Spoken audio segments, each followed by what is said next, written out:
نفخت فیہ من روحی، دم کیا کانوں میں، اور اس دم کے اثرات بلڈ سرکولیشن کی طرح مجسمہ آدم میں دوڑنے لگے. سب سے پہلے انسان کو سب سے پہلے چیخ آئی اور پہلے انسان نے پہلا جملہ الاپا الحمدللہ.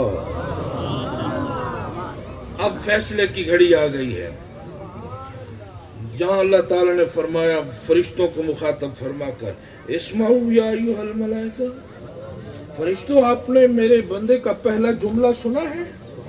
ہاں جی سنا ہے. کیا کہتا ہے؟ جی یہ کہہ رہا ہے الحمدللہ. میں نے تو اسے کہا ہے تیری دنیا کی زندگی کا 90% حصہ آزمائش و امتحان میں گزرے گا. میرے بندے نے پہلا جواب کیا دیا؟ نہ چیخا، نہ شکوا، نہ تڑپا.